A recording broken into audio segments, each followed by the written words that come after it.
especially as growth prospects start to flag. Dominic, thank you very much for that. Let's expand the conversation. Joining us now, Sean Darby from Jefferies, Drew Nordlicht from HighTower, Tim Leach from U.S. Bank Wealth Management, and Doug Cody from ING Investment Management. Guys, good afternoon. Well, thanks for having us. Hey, look, it's been a tough afternoon as well. Doug Cody, first to you, just a question here as we see the Dow down about 130 points at the close. Is there more to go? I would say maybe a little bit, but investors don't want to make a mistake of trying to Washington-proof their portfolio. This is an opportunity for defensive investors to get fully allocated and look at global. Global has been a big performer this quarter, vastly outperforming large cap and U.S. equity. So broad global diversification is really the answer to these type of uncertainties. Sean, you think this is the time to play offense? Yes, I do, actually. Global growth has actually been picking up over the last quarter.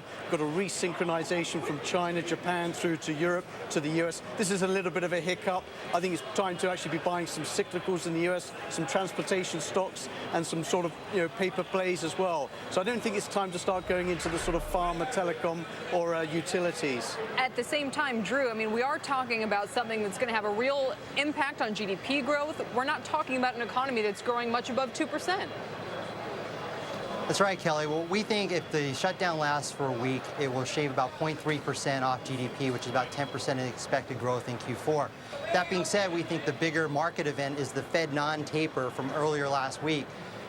While that's going to be supportive of asset prices, we do expect volatility to be continued. And later this week, we get the manufacturing data on Tuesday and the employment report on Friday. So there are some significant economic events due out later this week. We'd use the market dislocation that we're seeing induced by political elite jockeying for higher ground as an opportunity to continue to add to high-quality equity positions because we do expect the monetary printing press to continue even with a government shutdown. Hey, Tim, why is now not the time to just sell or stay out of the market? We've had some great runs for stocks this year. This quarter, we just are putting a button on here, 11% for the NASDAQ, 5% of the S&P. Why not just take your money and run at this point and not leave it in the hands of the folks down in D.C.? So I guess the answer to that, Scott, is that it's one answer to that is where to run to. The other answer is that equities are actually in pretty good shape to continue from here. We see corporate balance sheets being fairly clean. We think that valuations are still very reasonable. And so we're optimistic about the road ahead for equities. This high theater does give us a chance to buy in at somewhat cheaper prices. Sean, it's interesting because we do have some positive trends out there as well. I mean, if you look at what's happening in crude oil today, it comes on top of a big leg lower, and in fact, a leg lower in gas prices. Going into the holiday season, do you think that's going to wind up being a trump card? I think it is, and inadvertently, we've got an unwind of the whole Middle East crisis going on at just at the same time the Washington, D.C. crisis evolved. But I think the one thing that has to be remembered is you've got a steep yield curve in the U.S. that's pro-growth and tends to be pro-equity as well, and that's really what's occurred since May of this year. The yield curve has steepened, and equities have done very well, and I think that's still the case today. Drew, we're going to have earnings in a week. What's the story going to be?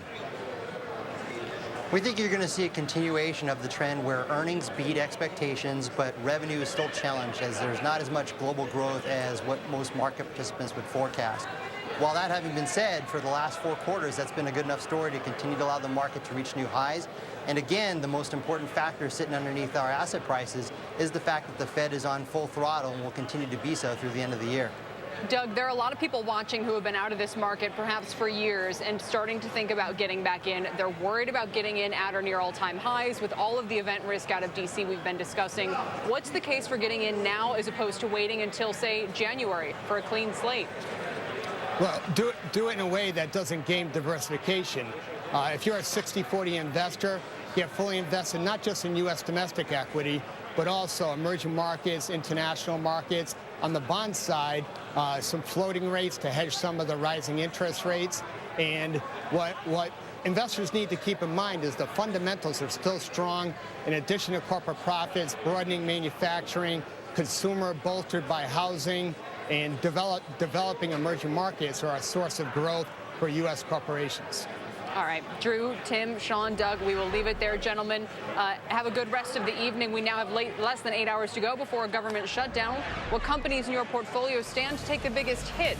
We'll look into that coming up. Then Apple CEO Tim Cook finally meeting with activist investor Carl Icahn today. Does this spell trouble for the company, or should shareholders be excited? We're going to dig into that and much more on the closing bell. We'll be right back.